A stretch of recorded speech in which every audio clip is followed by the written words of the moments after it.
Good afternoon, everybody. We just finished an important trilateral meeting among the United States, Afghanistan, and Pakistan. And earlier today, I was pleased to have wide-ranging bilateral discussions with both President Karzai of Afghanistan and President Zardari of Pakistan. We meet today as three sovereign nations joined by a common goal: to disrupt, dismantle, and defeat al-Qaeda and its extremist allies in Pakistan and Afghanistan, and to prevent their ability to operate in either country in the future. And to achieve that goal, we must deny them the space to threaten the Pakistani, Afghan, or American people. And we must also advance security and opportunity so that Pakistanis and Afghans can pursue the promise of a better life. And just over a month ago, I announced a new strategy to achieve these objectives after consultation with Pakistan, Afghanistan, and our other friends and allies. Our strategy reflects a fundamental truth. The security of Pakistan, Afghanistan, and the United States are linked. In the weeks that have followed, that truth has only been reinforced. Al-Qaeda and its allies have taken more lives in Pakistan and Afghanistan and have continued to challenge the democratically elected governments of the two presidents standing here today. Meanwhile, Al-Qaeda plots against the American people and people around the world from their safe haven along the border. I'm pleased that these two men, elected leaders of Afghanistan and Pakistan, fully appreciate the seriousness of the threat that we face and have reaffirmed their commitment to confronting it. And I'm pleased that we have advanced unprecedented cooperation between Afghanistan and Pakistan on a bilateral basis, and among Afghanistan, Pakistan, and the United States, which will benefit all of our people.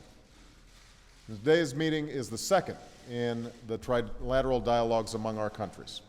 And these meetings will coordinate our efforts in a broad range of areas across all levels of government. To give you a sense of the scope of this effort, Secretary Clinton, Attorney General Holder, Secretary Vilsack, Director Panetta, Director Mueller, and Deputy Secretary Liu will all host separate meetings with their Pakistani and Afghan counterparts. And these trilateral meetings build on efforts being made in the region and in the United States, and they will continue on a regular basis. Now, there's much to be done. Along the border, where insurgents often move freely, we must work together with a renewed sense of partnership to share intelligence and to coordinate our efforts to isolate, target, and take out our common enemy.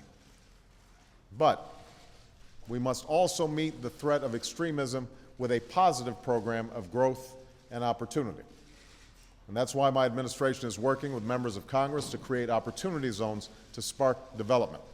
That's why I'm proud that we've helped advance negotiations towards landmark transit trade agreements to open Afghanistan and Pakistan borders to more commerce.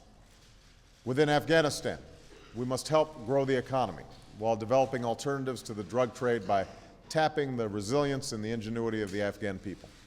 We must support free and open national elections later this fall while helping to protect the hard-earned rights of all Afghans. And we must support the capacity of local governments and stand up to corruption that blocks progress. I also made it clear that the United States will work with our Afghan and international partners to make every effort to avoid civilian casualties as we help the Afghan government combat our common enemy. And within Pakistan, we must provide lasting support to democratic institutions while helping the government confront the insurgents who are the single greatest threat to the Pakistani state. And we must do more than stand against those who would destroy Pakistan. We must stand with those who want to build Pakistan. And that is why I've asked Congress for sustained funding to build schools and roads and hospitals. I want the Pakistani people to understand that America is not simply against terrorism. We are on the side of their hopes and their aspirations, because we know that the future of Pakistan must be determined by the talent, innovation, and intelligence of its people. I have long said that we cannot meet these challenges in isolation, nor delay the action, nor deny the resources necessary to get the job done. And that's why we have a comprehensive strategy for the region with civilian and military components, led by Ambassador Richard Holbrooke and General David Petraeus. And for the first time, this strategy will be matched by the resources that it demands. U.S. troops are serving courageously and capably in a vital mission in Afghanistan alongside our Afghan and international partners. But to combat an enemy that is on the offensive, we need more troops, training, and assistance. And that's why we are deploying 21,000 troops to Afghanistan and increasing our efforts to train Afghan security forces. And I'm also pleased that our NATO allies and partners are providing resources to support our strategy.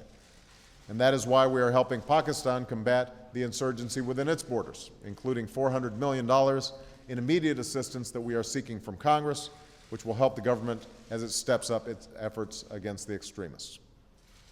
And to advance security, opportunity, and justice for the people of Afghanistan and Pakistan, we are dramatically increasing our civilian support for both countries. We were pleased that these efforts were recently amplified through the $5.5 billion that was pledged for Pakistan at an international donors conference in Tokyo, resources that will help meet the basic needs of the Pakistani people. The road ahead will be difficult. There will be more violence, and there will be setbacks. But let me be clear. The United States has made a lasting commitment to defeat al-Qaeda, but also to support the democratically elected sovereign governments of both Pakistan and Afghanistan. That commitment will not waver, and that support will be sustained. Every day we see evidence of the future that al-Qaeda and its allies offer. It's a future filled with violence and despair. It's a future without opportunity or hope. That's not what the people of Pakistan and Afghanistan want, and it's not what they deserve. The United States has a stake in the future of these two countries. We have learned time and again that our security is shared. It is a lesson that we learned most painfully on 9/11, and it is a lesson that we will not forget.